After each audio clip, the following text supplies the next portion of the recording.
Bonjour tout le monde et bienvenue dans ce webinaire sur le sujet Smart List en tableau de bord, première partie. Première partie parce que nous avons l'intention de développer ce tableau de bord qu'on va créer aujourd'hui en y ajoutant plein d'autres segments et objets. Donc, l'objectif dans ce webinaire, c'est de vous montrer comment convertir SmartList en tableau de bord. Mon nom est Wassim Ramé, je suis le directeur de consultation chez Computel et je vais tout de suite passer au SmartList pour déterminer avec vous qu'est-ce qu'on va convertir. Donc, Show the Taskbar, allons dans Microsoft Dynamics GP, on va cliquer SmartList. Et aujourd'hui, j'ai choisi de sélectionner quelque chose dans les ventes.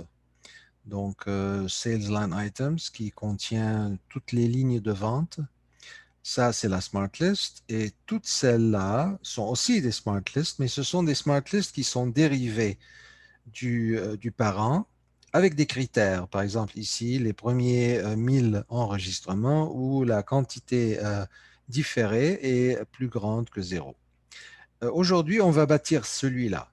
Et dans les webinaires qui vont suivre, on va prendre le même qu'on aura bâti aujourd'hui et on va y ajouter toutes ces smart lists-là. Enfin, dépendamment de ce qu'on va voir comme utile. Ça se peut qu'il y en a qu'on va déterminer qui ne sont pas très utiles. Donc, commençons par bâtir celui-là. Allons dans SalesPad. Je vais fermer tout ce que j'avais ici et je vais aller à partir du reporting. C'est dans le SalesPad Dashboard Maintenance que l'on va créer notre dashboard. Je vais l'appeler même chose, probablement ligne de vente.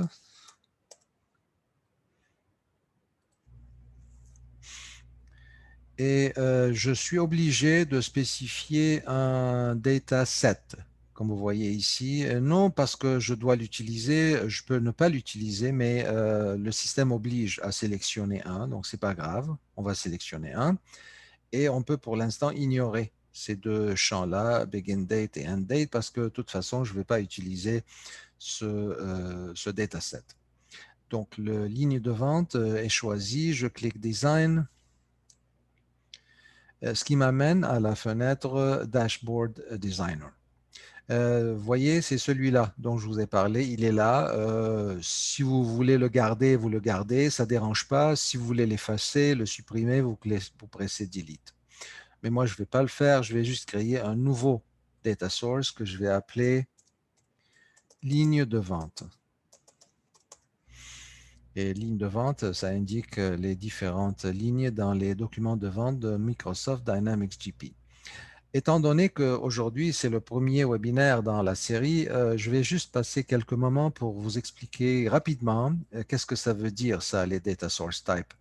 Database, c'est le plus commun, donc c'est ce qu'on trouve dans Microsoft Dynamics GP, mais il y en a aussi dans le passé, on avait en Online Analytical Processing, qui est aussi une autre forme de base de données, pas relationnelle, plutôt analytique, et on peut aussi utiliser des documents Excel.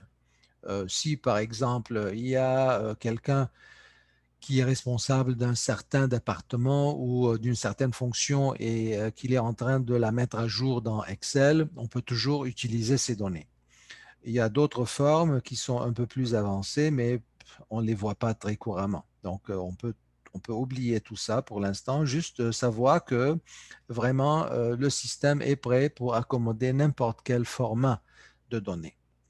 Et si on choisit Database, on a aussi le choix dans ce cas-là, parce qu'on peut choisir celui de Microsoft, on peut avoir Access pour les données anciennes qu'on avait peut-être gérées avec Access, on peut avoir du Oracle, ça se peut dans les grandes organisations, vous savez, à travers les années, c'est possible qu'il y a eu plusieurs acquisitions de plusieurs applications et que chaque application avait sa base de données, soit Oracle, soit IBM, soit SAP.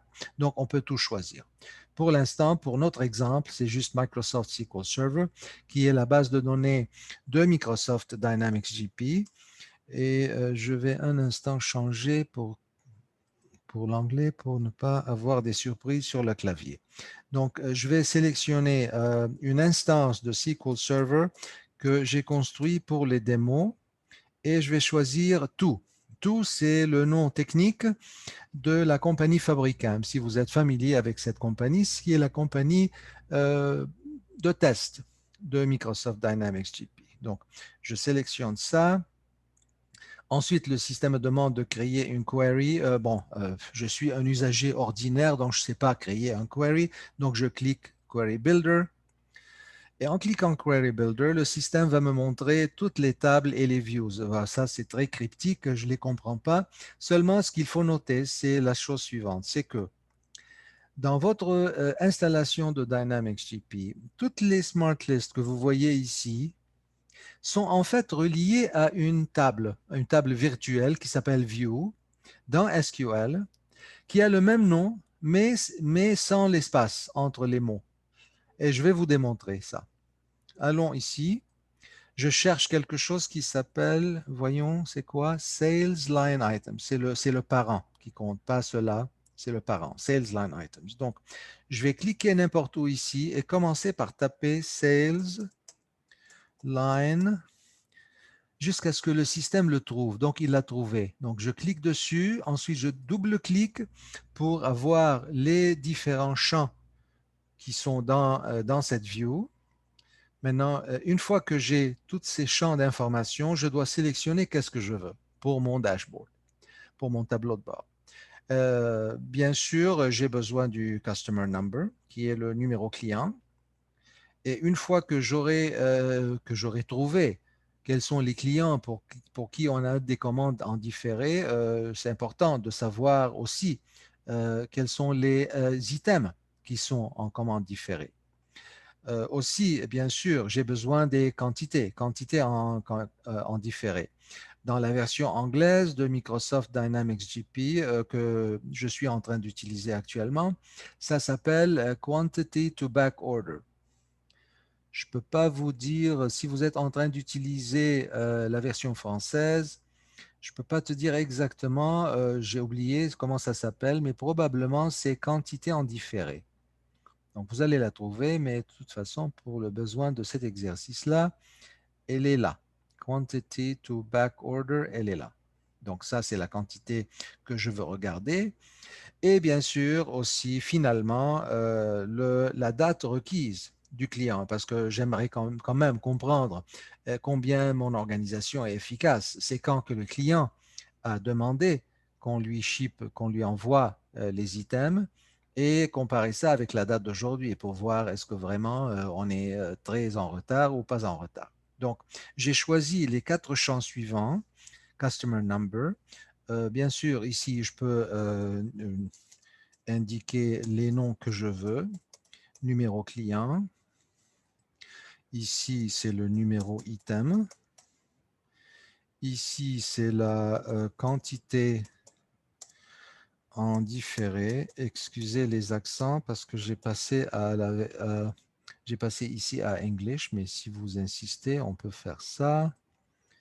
Et puisque mon clavier est en anglais, je vais rouler on-screen keyboard et je vais entrer ici les quantités en différé. Voilà. En différé. Et requested ship date, c'est la date requise. Donc, je clique OK. Bien sûr, avant de cliquer OK, je peux revoir les résultats. C'est ça les résultats. Bon, il semble correct. Close. Et je peux aussi faire des filtres ou des paramètres, mais on ne va pas couvrir ça dans le webinaire aujourd'hui. Donc, on va se contenter de quelque chose de plus simple. Donc, on a choisi nos 4 éléments de données. Le système, pour ceux entre vous qui connaissent SQL, voilà les instructions, mais on peut ignorer. Click Finish. Et là, on a les 4 éléments de données que l'on va visualiser dans un dashboard. Comment faire ça? On clique Home. Le système va nous montrer tous les objets de visualisation que l'on peut utiliser.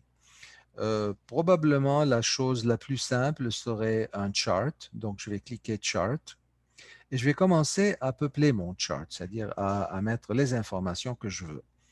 Dans les valeurs, c'est-à-dire l'axe des Y, je veux voir bien sûr la valeur, c'est-à-dire la quantité en différé. Donc, je mets ça dans Value et je veux par-dessus, je vais par-dessus ici voir la quantité.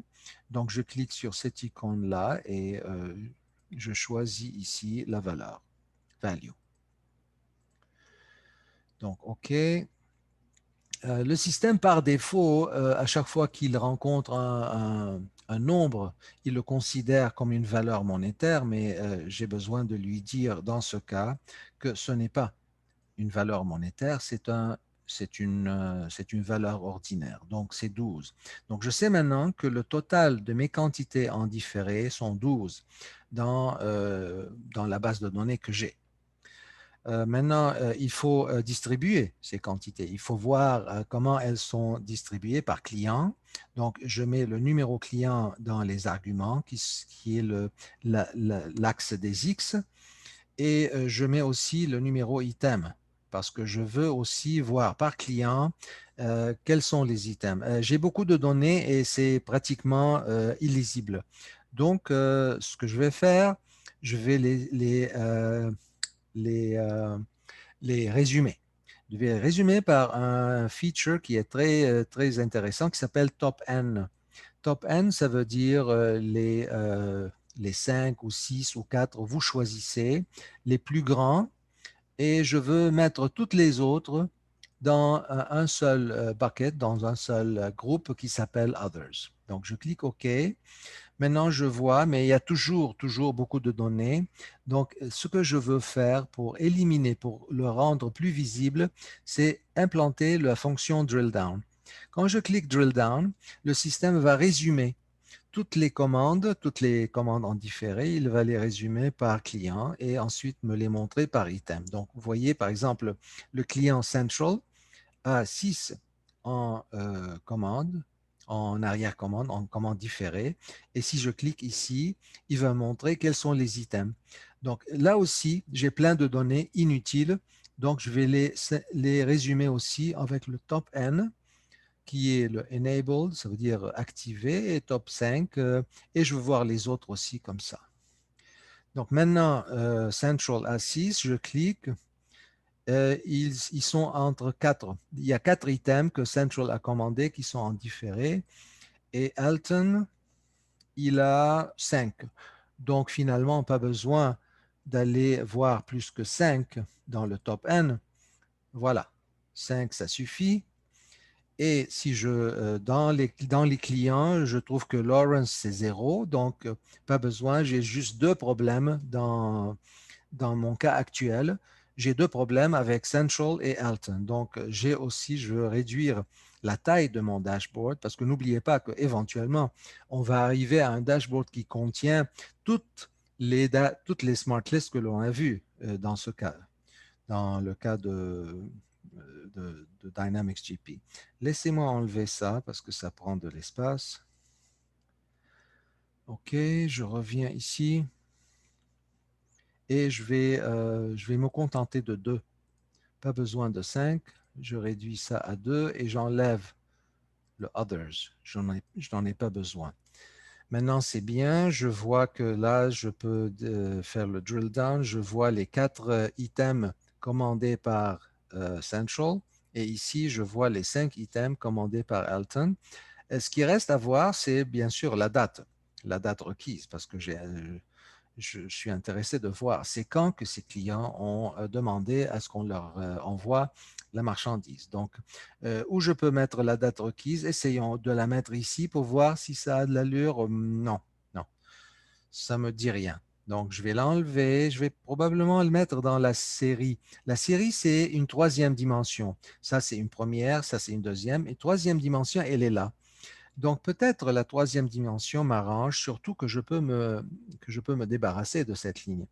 Voyons la troisième dimension, mais pour cela, il faut que je la voie. Donc je vais cliquer à nouveau sur cette icône-là. Vous vous rappelez où je vais demander à ce qu'on me montre la valeur, mais je veux demander aussi à ce qu'on me montre le nom de la série. Donc je clique ça. Et maintenant, et voilà, mais de toute façon, ça ne me dit rien il l'a résumé par année.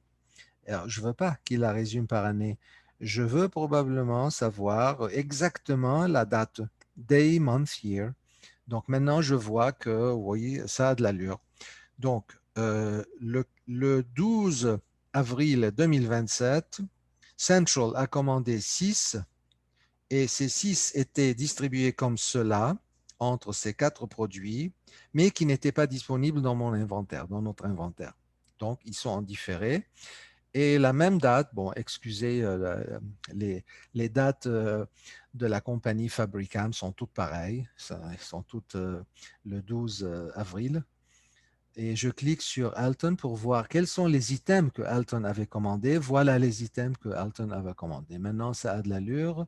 Tout ce qui me reste à faire, c'est de me débarrasser de cette ligne qui ne sert plus à rien. Donc, je clique Design et je dis ne montre pas la légende. Ça a l'air bien, ce que je vois. Ce qui me reste à faire, c'est bien sûr quelques affaires cosmétiques. Je vais changer le titre pour dire que ça, c'est les quantités. Bon, il me faut le on-screen keyboard. Il me faut les quantités en différé. Ici. Ça, c'est cette section de dashboard. Et puis ici, je veux changer le titre. Donc, je vais dans Home et je clique Title. Et là, dans le texte, éventuellement, on va revenir à ça. Peut-être on va l'appeler d'une autre sorte, mais pour l'instant, je veux l'appeler exactement comme le Smart List, c'est-à-dire Sales Line Items, ligne de vente. Ligne de vente. Plus tard, on va revenir. Je peux le garder centré ou left et je peux aussi mettre mon logo, le logo de notre entreprise. Soit je peux le pointer vers un lieu qui contient ce logo, soit je peux l'importer pour qu'il fasse partie du dashboard. Mais pour l'instant, je vais utiliser Load. Je vais aller dans ici et choisir le logo de Computel. Donc, OK, ça a l'air correct. Je me débarrasse de ça pour l'instant. J'en ai plus besoin. Et maintenant, ce qui me reste à faire, juste Save pour sauvegarder les informations que j'ai créées. Fermer. Et aussi sécurité. C'est-à-dire que si je veux publier ce dashboard, ce tableau de bord aux autres usagers de mon entreprise, je dois choisir lesquels peuvent le voir dans ce cas. Donc, à part moi-même, qui est déjà coché, je peux choisir qui d'autre peut le faire. Et maintenant, j'ai fini la création. Mais si les autres usagers veulent regarder ce tableau de bord, ce n'est pas par cette application parce que finalement, le dashboard maintenance, l'outil de création, vous n'allez pas donner ça à n'importe qui, à tous les usagers, seulement les personnes qui sont capables de créer de tels tableaux. La majorité des usagers va avoir accès à cette application-là qui s'appelle SalesPad Dashboard Viewer. Et là, je vais regarder les lignes de vente. Et si j'ai besoin de regarder ça à travers toute la journée, je peux la garder sur un autre moniteur et je peux demander à céduler que ça rafraîchisse, que ça met à jour les informations à la fréquence voulue. Donc voilà, c'est tout pour aujourd'hui. On a créé une petite partie d'un dashboard. C'était pas très difficile à mon avis, mais vous allez être le juge. Vous allez nous envoyer vos commentaires soit sur le canal de YouTube, soit sur notre site computelgroup.com. Mais aussi, je vous encourage à simuler, à faire la même chose vous-même sur votre installation. Et si vous rencontrez des problèmes, n'hésitez pas à nous envoyer vos questions. Certainement, on va vous répondre, on va vous guider pour que la prochaine fois, on peut continuer à bâtir et à élargir ce tableau de bord. Donc, merci pour votre participation aujourd'hui et on espère vous retrouver aussi dans le prochain. Allez, salut et restez safe.